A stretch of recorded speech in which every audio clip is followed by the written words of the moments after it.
Jake, Jenny, thank you so much for doing this. You two are both cultural commentators. I know you've written about, talked about, thought about R. Kelly quite a lot. Is it safe to say, for each of you, let me know, are you R. Kelly fans? Yes. I knew him in high school, and I've, kind of been a supporter of him since before he had a career. So someone I've always felt close to and someone whose music I always liked. The question I have for everybody who is looking forward to seeing him at Pitchfork, the difficulty of squaring appreciation, fandom for the music with knowledge of the people he's hurt. Jenny, how have you dealt with that?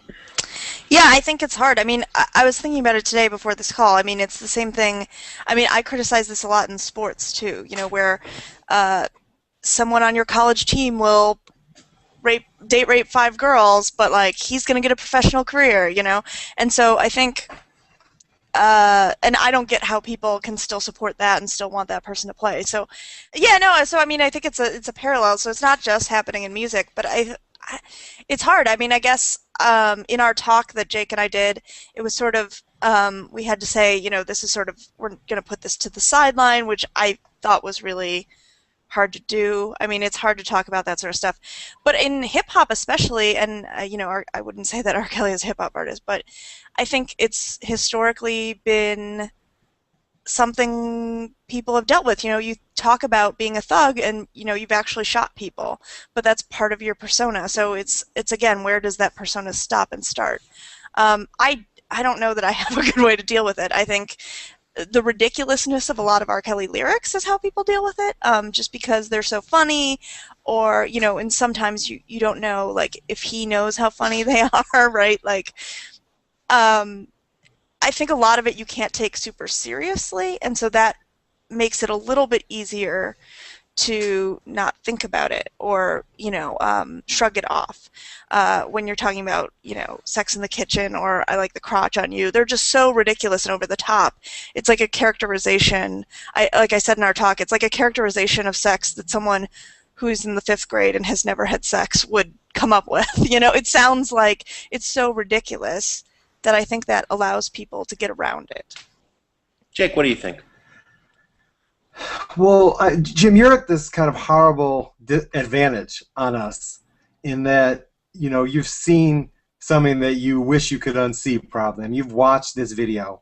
And I've interviewed dozens of people. And you've talked to people. Right. And you've talked to people. But the thing is,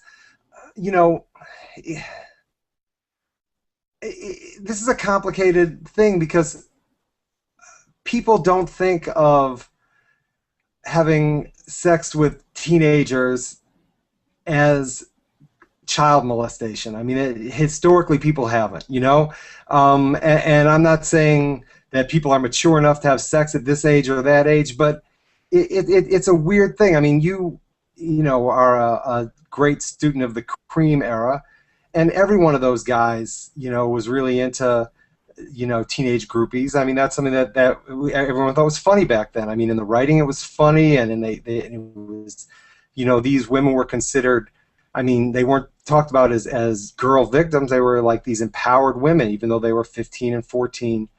And, I mean, it's just, and there's also the fact that some people like to give people the benefit of the doubt, especially if they're exonerated. So acting like that this is something that has to be a huge struggle. I don't know if everyone sees it like that.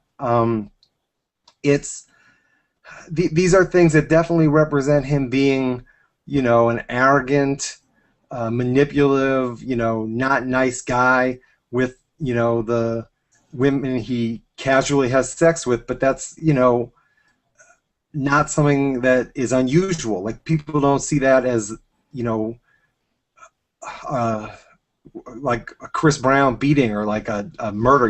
He's not John Wayne Gacy because he did this in a lot of people's eyes. Now, you, again, talk to people that were hurt, but that's, I mean, I feel terrible being the person saying this, but I mean, I think that people don't it's not the same as the, you know, no matter what age a celebrity is having, you know, their sex partners are, they're going to feel terrible afterwards, and they're not going to be respected. And these were, you know, people that a lot of people would think were consensual partners. So it's a weird thing. I mean, I don't know if every single person dealing with R. Kelly is dealing with this turmoil of this person is the worst person. This person did this crime that's too heinous for me to deal with, you know? It's not just because, I wouldn't say it's because his music is funny. I mean, the reason that people are drawn to his music is because his music is excellent, you know? I mean, to a lot of people, this is a person who composes music, you know, very almost has figured out how to make jingles, you know, in music. I mean, it's that catchy. Some of it is not just because it's some kind of Arrested Development, but some of the lyrics are using a kind of logic that is, you know, simple, but in a way that seems, you know, profound or brilliant or just so unusual, putting words together that they wouldn't put together. You know, my wife, when after this had happened, she would get so mad when a new R. Kelly song would come on the radio and it would be good. Like, to like this song when she didn't want to like it was something that she had to struggle with. She was angry at him at how good he was because you couldn't deny how interesting these songs were. So, well, yeah, the guy's obviously a genius. I don't think anybody would disagree with that. What were you going to say, Jenny? Yeah, no, I mean, I totally agree with everything you say, and I didn't mean to downplay that. I do agree with you that the music is genius. It's not just these phrasings. But I think that the Pitchfork sort of, I mean, if you read the Pitchfork reviews and all of the Pitchfork stuff about R. Kelly, which is, I think, sort of what prompted us discussing this, it is sort of like, he's such an eccentric, and, you know, like, it's so funny when I mean, I think a lot of that appreciation of his music, in addition to it being catchy and jingly, is sort of that the lyrics are so weird. And I do agree with you that I don't think most people know the whole story or have checked into it, and maybe intentionally, like, until you see, like, oh, there's this girl and her family members sort of brought her to R. Kelly to, you know, get a singing career. Like, that aspect makes it more disturbing to me. Other adults are involved in sort of and know this is going on. I mean, I think that's, to me, a little bit of what makes it different. And I think knowing his abuse cycle also makes it a little different. And I think most people don't know a lot about that, and maybe not until the autobiography came out. Because that, to me, says a little bit more like, okay, this isn't just, yeah, I agree with you that, like, oh, rock stars just bang 13-year-old girls. Like, that's what they do. That's what Led Zeppelin did. You know what I mean? I do think that there are a lot of people who look at it that way. And well, you know, Jake, the phrase I heard more often than any other, as I interviewed people close to Kelly, as I interviewed people who'd been victimized by Kelly, was "he needs help. He needs help. He needs help." There was never a lot of vindictiveness. Think about R. Kelly, and you could certainly argue that this is something that, you know, he could use help, or that it would be, you know, it's a huge problem. But the thing about him is that he's shameless, and shameless, you know, uses it to his advantage. I mean, a lot of his writing is about kind of shamelessness. A lot of the excess is about shamelessness, and he doesn't have any remorse for anything in the book, because that doesn't seem to be, you know, he's somebody who has been, you know, a star for a long time, and he's, you know, doesn't need collaborators, you know, to make his music, and he doesn't, like, he's in a position where, like a lot of, you know, big stars are, where they don't have the perspective of what's around them. I guess, and, you know, it's always hard to judge intentionality, but, I mean, I think the intentionality of this is like a totally ironic act to bring to Pitchfork, you know, like, oh, we all love, and I think it is a mix. I think that's why he's so successful, is his music is so great, but, like, hipsters can, like, and I use the term hipster loosely there, can ironically enjoy this, like, hilarious, lyrical themes. The lyrical themes are sort of alien to everyone's life. Like no one no one can really identify with R. Kelly's lyrics. I would say in recent years maybe more so, but like, you know. Well, Jim, let me just say, the thing is that thinking he's funny and irony aren't necessarily the same thing, but also I don't think it's accurate to act like R. Kelly is not being funny on purpose. I mean, he is. And all of his audiences think that he's funny. You know, this isn't just exclusive to, you know, Wicker Park people to think that R. Kelly's has absurdity and humor in his music. I mean, everybody thinks that, and including himself. So, I mean, he has intentions to be funny, sometimes to be funnier than others. Sometimes his absurdity, you know, if you hear him talking about it, he'll sound like he's taking it very seriously. But, you know, people grow up on comedy as much as they grow up on music, especially. I mean, I think that he knows that a lot of this stuff is absurd, and he might take himself seriously about it. I agree. So I don't think that there's necessarily a difference. That them thinking he's funny, I think all audiences think he's funny. Now, the irony part, that's a weirder thing, but that irony might involve the false belief that R. Kelly doesn't know he's being funny. And that is interesting because in the book he does say, like, oh, I do joke about it, but for some reason these hipsters or the indie rockers really think that Sex Plan is hilarious. I mean, it seems like R. Kelly's sex songs are just about him, right? They're not about a partner. They're not. They all take place in his mind. There's no other characters in these songs, really. You know, like he's not really investing, except on the last album when he feels bad about having cheated on a woman. He's talking about a person, the person he did wrong. But he is normally not talking about anybody. You know, it's just this concept of having sex. You know, and you're this and you're. It's not real, and it's hard to. I absolutely understand why it's separate this fantasy thing from the actual sex that he's had, you know, but it's hard to hear those songs and think about human beings, you know. I mean, I do think that there's a lot of dichotomies where he's always like, oh, you know, girl, I'm going to be with you, we're going to be the only ones together, and then the next song on the album is about cheating, you know. So I think he does do that dichotomy a lot, whether that's conscious or not, where it's like half of R. Kelly's canon is you shouldn't cheat on a lady, you should treat her right, you know, blah, blah. And then the other half is like, bang anything that moves. So, I mean, I do think there's a lot for him. I think that's a lot of his psychological stuff coming out where it's like a lot of warring ideas of, you know, I'm trying to be the good guy. There are probably a lot of people who won't want to see him. I mean, to say that 25,000 people, I mean, there were, you know, 100 people that were protesting the Odd Future, you know. I mean, there might be more than that are upset about this, but you know, it's part of this is based on giving him more benefit of the doubt than you are able to, because right. And Sure. You want to be honest with you, the worst thing from your article, the thing that rung completely true, like it really happened, and that made me feel worse than anything, was him going into the Kenwood choir and telling the girls to drop out of high school. Yeah. You know, you don't need to be here. Like, he wasn't going to help these girls, and he was encouraging them to drop out. And, you know, that just seemed, and I sat in that room with him. Yeah. I sat in that room in the back row with these girls. I mean, it was, to me, that just sounded awful. But, you know, it's, you know, he's not a hero to me, you know, or to probably most of his people, you know, most of his fans. I mean, he's somebody whose music they like to listen to. And you know, most of the stars seem like terrible people, you know, as far as personalities. Jake, you and I have been rock journalists long enough to know that many of our heroes are despicable human beings.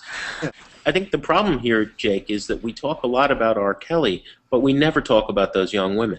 I mean, I was just going to say, I feel like the forgiven sins idea, the other thing that really makes me think it's not him, you know, really actually asking forgiveness is when he talks about his own molestation, and I feel like you know, he doesn't talk about it a ton, it's not as if it was terrible. I mean, I don't think he thinks of it as, I mean, based on his discussion, anytime he has discussed being molested or rape, it's not, I don't think he thinks of it as rape. I mean, I think he, like, in terms of himself being raped, I mean, he doesn't think of it as, you know, he's like, it's the hood, you don't tell. You grow up not knowing you don't tell, and, like, it's a thing that happened to me, and, you know, let's not think too hard about it. Let's move on. And, I mean, that's exactly the same thing he's doing, you know what I mean? Whether it's the same thing. And so for me, I don't think he even thinks about it that way. And that's, of course, my gleaning of that, but it's just easy. It easily fits into that congratulatory bro, high five mentality. And I think maybe that's, to me, the thing about Pitchfork that is interesting is there is this underlying, even in indie rock, there is this underlying, you know, oh, I got here before you, this very competitive, macho, broiness, for lack of a better term, that indie rock doesn't want to admit is there, and is just as much there as it is in competitive sports. And like, so it's no surprise to me that this sort of thing where it's like, high five, dude, I banged a 14-year-old, is appealing, even if people do think about it. I don't think indie rock escapes it, even if it wants to. I know that you have done so much research on this, and I'm not asking you, I'm in no way trying to convince you to change your opinion in any way. I'm just saying that these things, you know, he's, you know, I'm not, he's not somebody that I would, you know, be introducing to girls to, you know, here to, I wouldn't be, you know, setting people up to meet him as a date, but I can't, you know, I can't damn him fully because I just don't believe I know everything. I think there is a lot of hearsay, and that's like where it gets hard, and I think that's where you're sort of drawing the line, Jake, and I think that's admirable, because I think it is so easy to say, like, okay, well, he was, we know factually, like, he will admit he was molested. He is super focused on sex. That's all he talks about. You know, like, it just fits into that cycle of abuse so neatly. I think that he is an astute businessman. I mean, I think he probably does a series of sex songs because he thinks that's what people want. And I think that he's doing these, he's reaching out to this indie audience because, you know, IFC, which is, you know, the Fred Armisen hipster channel, you know, is giving him money in an era when there aren't record labels to give you the kind of money.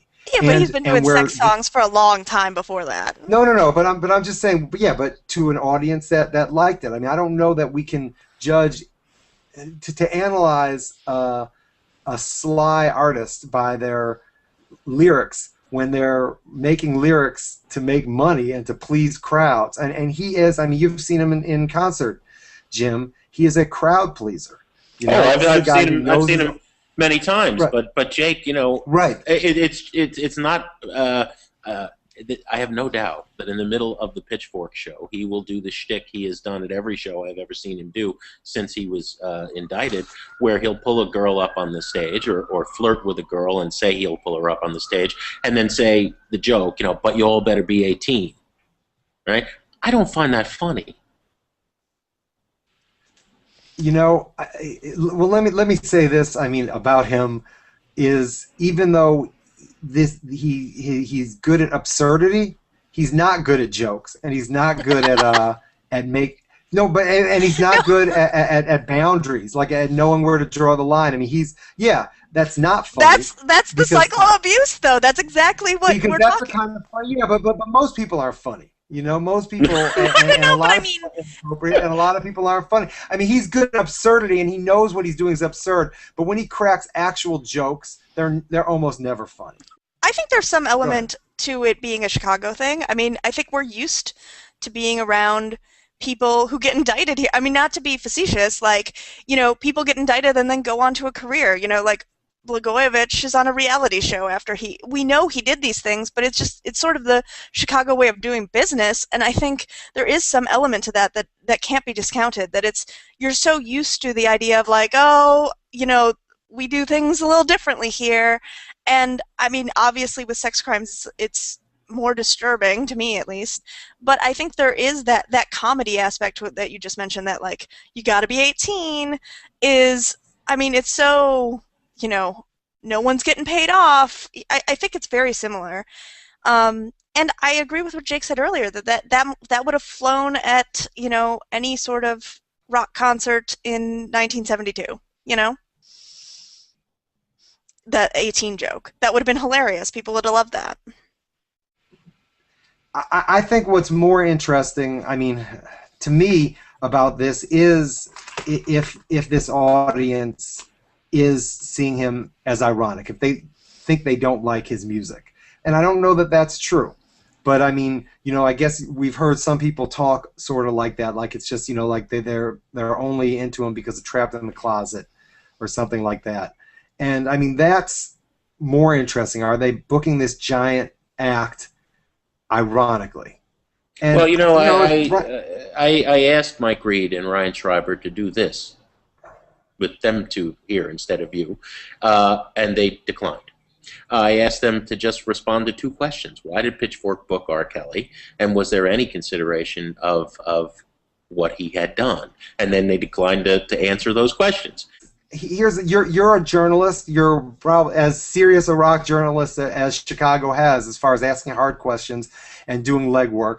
And of course, you are right to ask them those questions. But the reason they're right not to answer it is they don't want R. Kelly to not do the show. I mean, they don't want to participate with you because that's not going to fly with the R. Kelly camp. I mean, they have to make sure that this show, and that's why they're not going to do it with you. Talk to them after the show if you really want to examine this, but they can't tell you. They can't engage and us, viewer-wise, ticket buyer-wise, it adds more fuel to people thinking about it. And I agree with you that why would they do that? That can only hurt their bottom line. I'm not saying R. Kelly should never perform again. I'm saying that if promoters, especially a rock critical institution, is profiting from promoting him in concert, then I think that they owe the audience a discussion like the one we're having here. Would you agree? Well, that's a hard question. It seems like Pitchfork, if the Pitchfork, the website, would want to talk about this. I mean, that's a good space to talk about it.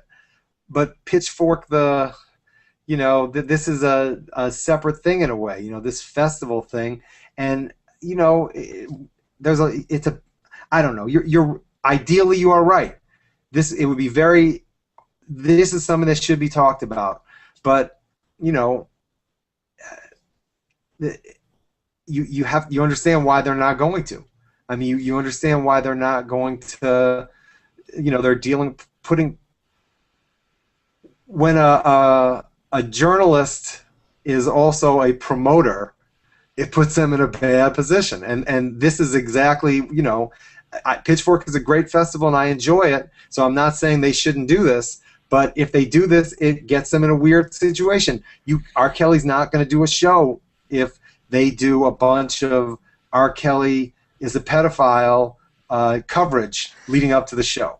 You have to appease an artist. So I mean, that's when it's a weird bedfellows trying to promote music and be journalists about music. So I mean, they're in that position, and that's what's going to happen. And making fans think about it, I think, isn't going to help either from their point of view. Yeah, but I mean, why doesn't it happen at any other sort of? Lots and lots and lots of artists throughout the years have been criminals, have killed people, but we don't talk about give me shelter before every Stones performance. You know what I mean? I think why is it this specific case? I mean, and maybe it's just because it's local and we're sort of in it. But I mean, there's so many artists who have done terrible things, that they've come back from and they don't talk about before a show. Well, maybe it's a cultural thing that's changing. I mean, Jake, as a student of rock history, you know that hundreds of thousands of words were written about the culpability of the Stones at Altamont and the sexism and misogyny of the Black and Blue cover and the racism of Brown Sugar. And, I mean, you mentioned Cream magazine earlier. Right. I mean, this Cream discussed these issues endlessly, as did the Village Voice all through the punk era of the 80s and 90s. But we still But get it's not the promoter. It's not the promoter being forced to do it. No, but where's the rest of the rock press? And in every other case, we haven't had a promoter who was also the rock press. You know, there's the difference. Jake made that point, I think, pretty eloquently. But I mean, and also, I mean, to go back to my first point, which is something I should probably be more ashamed of than anything else I've said over the past hour, is that people are not convinced that, you know, having teenagers having sex is a crime. You know, it is the worst thing. I mean, people. That's, you know, it's a, you know, if you're in this state, you're this old, and it's a crime. If you're in this state, it's, you know, you're, people got married at this age. You can do this if your parents let you do this. If, you know, both people are underage. I mean, Chief Keef, you know, had you know, has a baby, and both of them were 14 or 15. You know, I mean, he's not going to jail. It's because there's all these weird, you know, rules about this, and it's not something that people have as strong feelings about as they do about, you know, battery. And you never have Chris Brown show up without a bunch of discussion. I mean, I think we can agree that he's fucked up, but I mean, everybody that powerful is fucked up. Why aren't we saying the same thing about, you know, listening to Jerry Lee Lewis, or saying the same thing about listening to Elvis? Because there's no video. I mean, like, I feel like well, both of those marriages lasted decades. It's true, but I mean, also, people who are abused often have lengthy relationships with their abuser. But if the 13-year-old doesn't have agency in either case, then you can't really say, you know. I mean, I think it's all very complicated in terms of. And I think Jake's point is good, that, you know, historically that's been true forever, but maybe now we're confronted with the video of it. We're confronted, you know, with seeing the sort of aftermath, and that makes the information age, you know, where a president can't, you know, have the sex that presidents had before, where a rock star, you know, can't do this. I mean, it's an information age issue. It doesn't change, but I mean, which doesn't make. But I mean, just why, you know, just, I don't want to be redundant, keep saying the same thing ever, but nobody's saying, you know, anything about Robert Plant at Taste of Chicago, even though that's, you know, that was, you know, we talked about these 14-year-olds all the time, or, you know, in the 70s, it was talked about all the time, you know. Right. No one has a problem listening to Oingo Boingo's Little Girls, right? You know, I mean, it's a song about, I think there are so many songs that deal with this too, and it's just like, oh yeah, that's a great song. I listen. So am I foolish for spending so much effort on having this conversation? Well, I mean, I think that you know, we're in a weird place where there's not, you know, there's not that many pages in the newspaper to talk about anything. There's an unlimited amount of space on the internet to talk about anything, but it flattens out. And then the most important, you know, rock criticism site can't talk about this specific issue because they've got a stake in it. You know, they don't want. The only way they're going to lose money is if they have to give refunds. Like, you know, they would make as much money no matter who's headlining, but if R. Kelly doesn't show up, they have to pay him. They're going to have to give refunds. So, yeah, the biggest music crit site can't talk about it. So it's important to talk about it. And I think this might be the way we do turn from that idea of the, you know, almost famous groupie who's just like, you know, living a great life and getting to bang all these rock stars and has all this agency, which there are tons of people who have that experience, to, you know, it's not always that way. I think it is hard for people to, you know, if there's someone whose stuff you like so much. I mean, the fact that we haven't even brought up Michael Jackson this whole time, it's very similar. I mean, there's no video, but obviously the people had photographs. I mean, we never saw them, and to the day he died, I mean, everyone loves Michael Jackson, you know, and there's issues with that, but we've never had this sort of evidence. We've never had these sort of people, the aftermath, women coming out of the closet, if you will, saying how this ruined their lives and how it isn't a groupie lifestyle. It isn't just, oh, you meet your favorite rock star, he tells you he's going to make you a singer in his band, and it doesn't work out. It's more premeditated, and yes, you can't believe everything anyone says, and of course there are people who will always try and get money from these rock stars, but there comes to be a certain number of people saying the same thing over and over again that seems to be a pattern. And we've never had that in music or even in sports. I mean, we've never really had that sort of situation where there's such a consistent file of people saying, no, we're not groupies, this is a crime. Well, they're saying it afterwards, so I mean, sure. So that's they're saying it after they've been wronged. But if you talk to anybody during the short ride, they would say something different. It's just like you said, it's a mess. I mean, it's a mess, and it's not, and it makes everybody feel terrible. It should, but Sure, but Jake, it's not just a mess, but it's messy, None of the girls in the dirt are coming out and saying they were molested. None of the girls who followed around metal bands are, even though, no doubt, they were banging people of the same age group. Well, but sometimes they're not saying it, Jenny, because they haven't been asked. Right. I mean, no one's asked these girls, and this is the first time. That's exactly what I would have said. I mean, these things go, but it's not just with rock stars. It's with, I don't know. I mean, I don't want to keep defending anybody. I'm just saying that this is, people have terrible sex stories where they get hurt. There's a problem in our society. This is what rape culture, the phrase, means. Isn't this indie rock world, isn't Pitchfork, Community Festival, aren't we trying to create a community of music fans where this is not a metal concert, this is not a hockey game, this is not, a college frat party, we're supposed to be socially aware, right? Or does it not mean anything? Is this just entertainment? Let's all go and get stinking drunk and have a good time and listen to tunes.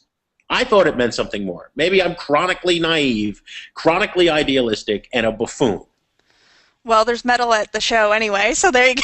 That's number one. Well, I meant disgusting metal. I mean, it's not Motley Crue. It's true. It's Baroness, right? With the kind of internet, Wikipedia knowledge, all knowledge at your fingertips kind of culture we're at, I think that idealism is in a weird place. I think that people kind of are kind of omnivorous. They take in everything and then they deal with it as they will. They compartmentalize it and deal with it.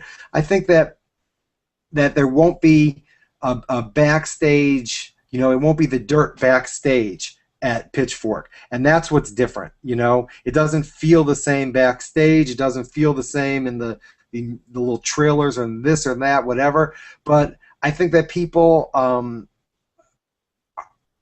not so idealistic that they're not willing to have a lot of different things and think about them and judge them in different ways. I mean, the weirdest thing when Pitchfork first started to me was the idea that they were into indie stuff unless it was black music, and then it was all major label, and all that stuff was okay because I guess it was different, or maybe the production was interesting in it. But I think it also was kind of a declaration that the hard rules that we thought existed for the indie or punk rock or outsider were not going to exist. We were going to judge everything on weird merits, and outsiderness was going to be just based on kind of how something felt, or if something was interesting. And I think that's what Pitchfork has been declaring, almost from the beginning, that they're going to define what outsider and hip is based on what is interesting. And some things could be more interesting because of, certainly, to use an argument that's now stale from a couple of years ago, the Odd Future was something that clearly was interesting because it was disturbing, and it was disturbing on purpose to be interesting. So I don't see how anything is going to be just out and out disqualified, because it's got some kind of disturbing element connected to it in the new omnivorous information age definition of, independent or underground. Sounds like you're saying morality doesn't exist anymore, Jake. Well, or no, it's a kind of a philosophical, like you're interested in it. It's the semantics of the immorality might be interesting to the, I mean, what's the morality of Odd Future unless you're saying, well, this is satire or parody or it's over the top? I mean, it's not sincere enjoyment. It's a viewing. It's viewing from afar, kind of a. Is this what you're saying? I'm not even sure if it's that. I mean, in a way, some of it is like tourism. Like, I think with, in the crowd, you pretend that you are the, the fuck school up and down at Odd Future. And, I am interested to see, Jim, if his predominantly white audience show is going to be exactly the same as his predominantly black audience show, if he's going to have a bed on stage, if he's going to do this stuff, because a lot of artists don't. Question of the audience, I think that Pitchfork people, like, it's the idea of being cerebral in a way that's you can think about the morality of something, and that makes it valid enough to listen to or consume something that has this thing that would not have flown in Berkeley, with Tim at Maximum Rock and Roll. Like that would have been cut off in Riot Girl, or what you can go to in the 60s, the 80s. There are people that would not have accepted this, and that is not what the Pitchfork culture is. Pitchfork culture will eat up everything as long as they can talk about it and think about it. Yeah, it's like a studious, and I guess I think tourism is a great term for it. It's the like, oh, I'm just watching this freak show. I'm not, and not R. Kelly as a freak show, but in the idea of like, I'm just observing this. I don't, just because I paid money and am totally supporting this financially, it doesn't mean that I really support this. And I think people will enjoy it, but I think they have that to fall back on. They have that idea that, oh, no, I'm just going to be an observer so I can critically analyze this. And I do think that there's some aspect of, and definitely there's huge race issues that are out of my depth, but the idea that, it's sort of underground. There's no longer these overt sexist tones in this, but it's just like, come on, why aren't you having fun? Let's go all see R. Kelly. What's the harm? It's fun. It's just fun. That it's not overtly. If people were sincerely saying, oh, I love R. Kelly, I'm going to go see R. Kelly, you could sort of call them on it. But there's this idea that like, oh, I'm just going to go see it because we're all going to go see this weird thing that's happening, allows you to not have to take responsibility for some of that. What we talked about earlier, the idea from the white audience's perspective, and particularly the Pitchfork white audience, is that we are going to see this outsider art, this artifact sort of. He's very much characterized as like this sort of idiot savant, and I do think there's an aspect of that where it's like, well, we can't possibly. As white, it would be super racist of us as white people to like condemn this weird work of art that but it's not racist and sexist, Jenny, to not consider the many young women. Exactly. I mean, and that's why I said earlier, I do think there's that bro macho culture in indie rock is there just as much as it is in every other kind of aspect of rock and roll. It's just maybe a little bit more underground.